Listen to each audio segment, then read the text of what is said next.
Let's go straight now to Danielle Boxall from the Taxpayers Alliance. Front page of the Daily Mail this morning says, COVID chaos fear is million isolate. 1 million people self-isolating. Danielle, very good morning to you. Happy New Year. Or good afternoon, I should say. Yeah, Happy New Year, Mike. Thank you for having me on the show. Not at all. I mean, this is an extraordinary state of affairs, isn't it? Trains being cancelled. I mean, Victoria Station completely empty because there's nobody coming in on the grounds that there's not enough drivers because they're all at home self-isolating. I mean, I simply don't believe that they are all genuinely suffering from COVID. I'm sure some of them, with the best will in the world, are people who have rung up their bosses and just gone, I've tested positive. I'll have to stay off for a week. Yeah, well, I had a bit of trouble getting into work myself this morning because I normally go to Victoria Station. So I had to take a bit of a long journey to get into the office in Westminster today. So, yeah, there's definitely going to be a lot of people affected by these staff shortages. Yeah, but mostly the public sector are the places where all of these staff shortages are happening, isn't it? Yeah, exactly. I mean, we saw in the Sunday Times yesterday, they were saying that 1 in 10 NHS staff were off sick on New Year's Eve. So, and the most absences we're seeing at the moment, they're worrying about schools being shut down because teachers aren't coming in, the NHS being under even more pressure because of staff absences. So, yeah, it's definitely the public sector, bin collections, as you mentioned earlier, Mike. I mean, there's certain places in the country where apparently the bins just haven't been even touched, I don't think, since before Christmas. So there's an awful lot. I mean, I've seen pictures actually of terrible kind of fly tipping situations where, you've got in some towns around the country, they've got these sort of what you would call, I suppose, recycling bins, in car parks and things. And they're just overflowing with rubbish. And you think, well, you can't run the country like this. Surely the government's got to step in and start, doing something about it. Yeah, exactly. I saw myself that there was some a local block of flats. Their bins were absolutely overflowing. There was all the sort of wrapping paper, Christmas boxes and things, all from the Christmas period that are just sitting there uncollected. And it looks like an absolute dump. Yeah. I mean, we're talking about a cost of living crisis. We're talking about bins not being collected. It's all bringing back memories of the 1970s, I think. Yeah, it really is. 3-day working week, but it's 3 days at home or 2 days in the office or no days in the office for some people, right. I think. Well, I'm actually old enough to remember the 70s, and I remember Leicester Square, and the middle of Leicester Square, which is now a kind of, I suppose, a little garden, was just piled with rubbish bags. I mean, literally about, sort of 50 feet high. And I mean, it was unbelievable. I think they ended up bringing the army in to empty the bins because nobody was doing any work. And we were known in those days as well as the sick man of Europe. And when you hear that the civil service are being told, don't worry, you can give yourself self-certification to be off sick until January the 25th. I mean, what about the business of government here?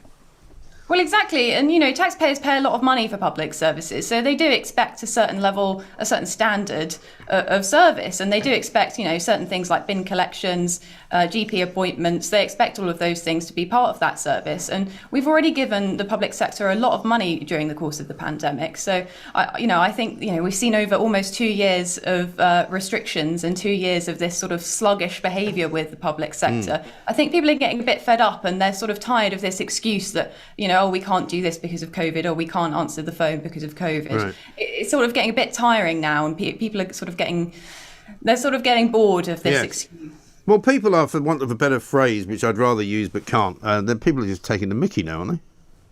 Well, yeah, and it's not just the effect that it has on the public sector. This has a knock-on effect on the private sector as well, because if a business can't have their bins collected, right. If a shop owner can't get into work because their child it can't go to school because the teachers aren't there, if people can't get GP appointments, there's a massive knock-on effect this has on the wider economy. I mean, the driver shortage we saw earlier last year, that was because of DVLA workers not being in the office. Right. If we're going to have this sort of work from home culture or flexible working, then I think the public sector really needs to get to grips with how it's going to do that effectively to make sure that public services aren't slipping. I mean, is it a case that the unions are still far too much in control of some public sector businesses? Well, of course, we do see that, certain public sector workers, they are paid by the taxpayer to take time off to do union work, which is it's called public sector facility time. Right. And I think that's a shocking waste of taxpayers' money in the middle of a crisis. That people can take time off, to go on strike and things like that, as we saw with the tube drivers last year. they're allowed to take time off work. They're paid to take time off work to do union activities. And during a massive public crisis like coronavirus, I don't really think that's appropriate. Well, it really isn't. And then when you also see the state of play with some of these local councils, I mean, most people's council tax has gone up massively over the last 2 or 3 years. We're going to get another tax rise in April when the government puts on that levy on national insurance, supposedly to pay for the backlog of NHS, sort of operations, which I was told by a doctor this morning is not going to be cleared for 5 to 10 years. So you could actually walk into a GP's office today and they could say, well, we can refer you for treatment, but it might be 5 years before you get it. I mean, it's outrageous.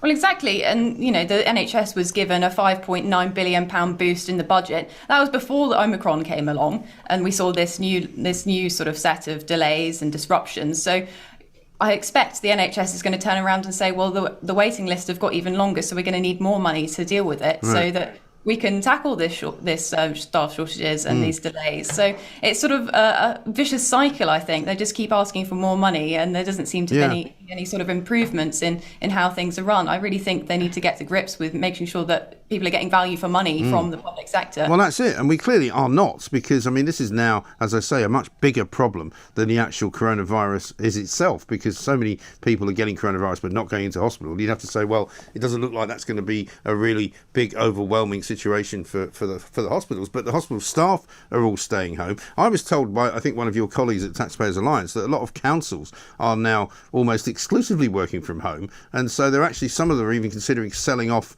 some of their buildings. Now, and they're not really theirs to sell, are they?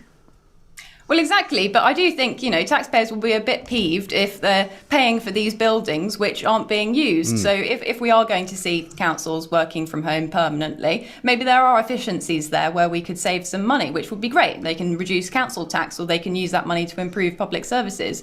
But I don't think it's likely that we're going to see that, unfortunately. So, I do think that this definitely needs to be a massive shift in the mindsets of public sector workers at the moment. Exactly right.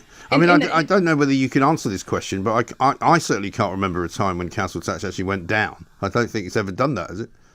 Oh, it has been frozen, I think, for a few years during the early 2010s when the Cameron government first came in.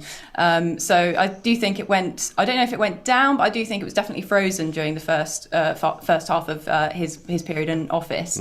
Council tax is going to go up by 3% in April. For some councils, it could even go up by 6% because of a loophole in the law, which means that if they didn't put it up in April 2021, they could put it up twice in April 2022. Well, I can tell you that in about 10 years, mine's gone up about 15%. Well, it's actually doubled in the last 20 years, council tax as an average. So, over 100 council tax bandee bills are over £2,000. That's likely to go up by 100 more perhaps in 2022. So it's a bit of a grim picture, really, and people aren't seeing the benefits of that council tax, which is the real shame here, is that they're paying a lot of money but they're not seeing anything for it. And I think that's why people are really upset. And in the first half of this year, the customer complaints were at the highest they've ever been since 2009. And most of the people that were complaining about their local public sector, so the local doctors' surgeries, local government, local police services. That's where we're really seeing these complaints coming in from. So, people aren't obviously very happy with the way the public sector is running at the moment, and I really think it needs to change. No, and some private sector companies, of course, as well, are ordering their people to work from home, which is entirely within their gift to do. But of course, what we're talking about is not so much the people who are being told to work from home who can, because many people can, but it turns out I think about 75% of people can't. Certainly train drivers can't, nurses can't, teachers can't, and doctors can't. So, the public sector business of this country is being completely and utterly holed below the waterline by not allowing these people, or by telling these people they can stay at home.